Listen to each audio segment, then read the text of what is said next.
3 months ago now, I started feeling a weird pain in my Achilles tendon, especially when pointing my toes inwards in the arch of my foot. And at first I thought it was just like overuse and my foot being a bit tired. And I had scheduled a 10K race with my coach. And the day before, I was asked to do an easy run with some strides, and I felt it during the run, but I thought, hey, it's probably just my foot being in pain because of like running, and I thought it was fine. So I ran the race on that injured foot, still feeling it while running, but I still ran it.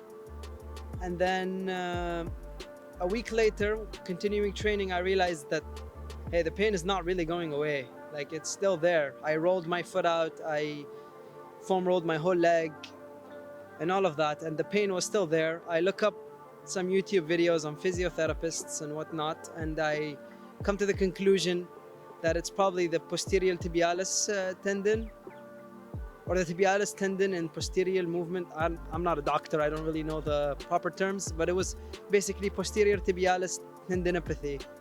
And then I went to the physiotherapist who pretty much confirmed that it was that, and that I had to take some time off of running. It was pretty devastating, because I used to think I was just disciplined when it came to running, but I think during the time reflecting during this injury, I realized that it's more of an obsession. I realized that I'm pretty much obsessed with running. If it wasn't for the limitations of the human body and its requirements for sleep and rest, I would be lapping the world continuously on my feet. So it was tough having to deal with not being able to run for a while, and relying on cycling, which I ended up falling in love with because of my obsession with running, and using other methods of cross training to slowly build up my fitness or maintain the fitness that I had built with running.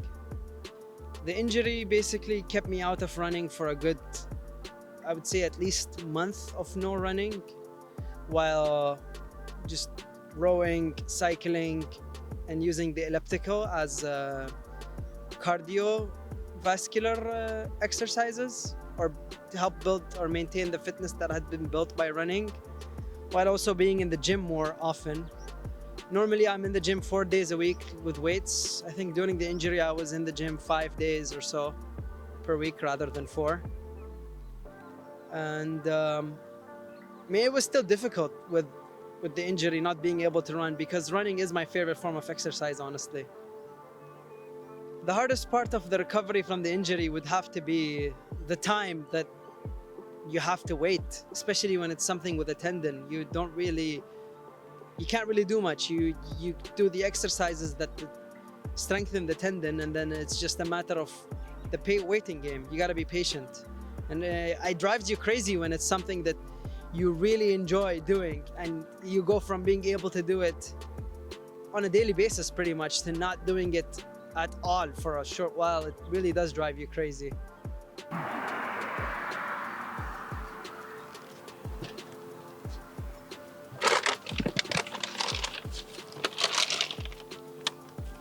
Just finished.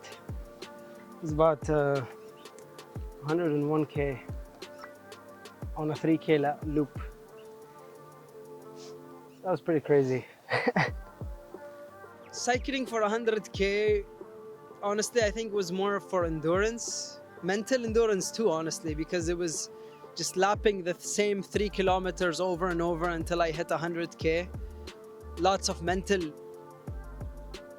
endurance in there, I guess. At some point, you just get used to the scenery. I mean, I think the scenery is deep fried into my eyes like double exposed film. If you guys have seen double exposed film, I think you'll get what I'm talking about. And then running the 19:03 5K post injury, it's bittersweet. I mean, I really wanted to go under 19 minutes, and falling 4 seconds too slow out of it, it really pushes me. I mean, it made me realize that all the cycling and rowing and elliptical work that was done during the injury was not for nothing. It was a PR in the 5K anyways, so it shows that these things work, honestly. and you shouldn't let an injury stop you from progressing. Don't let it be an excuse. I'm currently working on multiple things.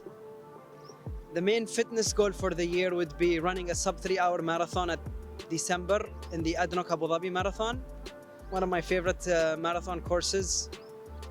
And also working on launching a clothing brand called Flight, which I'm wearing right now, a shirt that we've made. Setting the goal of running a sub 3 hour marathon, I think, is something that many runners strive to achieve. It's the Boston qualifying time for men in our age group, and I think that's essentially maybe the main thing about it. And ever since knowing what running is and getting into running and doing my first marathon, the sub 3 has always felt like a time where it's like, wow, that is fast. So I think it was only right for me to at least attempt to do that, and I inshallah will be able to do it end of this year. Currently, a training week looks like 3 to 4 cycling sessions, mainly easy zone 2 rides. They're pretty fun. They range from like an hour, hour 30 minutes to maybe 2 hours, 2 hours 30 on the longer ones.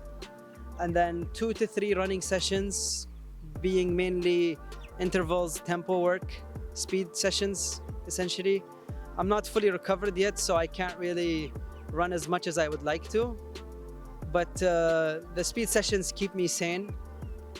And then I'm in the gym, weightlifting 3 to 4 days a week. I have a range on, if you noticed, on all 3 exercises. It's not a fixed number of like, 3 biking sessions a week, 3 running sessions, and like 4 gym sessions, mainly because it gives that wiggle room of if things happen in life, and we're all human, we all know what sometimes life throws things at you and you need to adapt your weekly plan or weekly routine or daily. Sometimes last minute things can happen and you'd have to either sit out on a session. I prefer not to sit out on a session, and usually I would try to either get it done in the morning so it's out of the way, or like try to fit it in somewhere in between. But sometimes life does get busy, and so having a range rather than a fixed number, I guess, helps me not beat myself up over it. My goal as a runner, honestly, is to stay healthy for as long as possible, be able to run until I'm like 100 years old and still be able to run, inshallah. But then also like constantly improving. And then I think it ties with Flight's vision, because we look at it in a way where with Flight we're trying to build a community of people who are constantly looking to improve themselves in all aspects in life. So in a sense, I guess, the sense of improvement. So you can keep up with Flight at FLT Wear on Instagram, or the Flight website, flightapparel.store.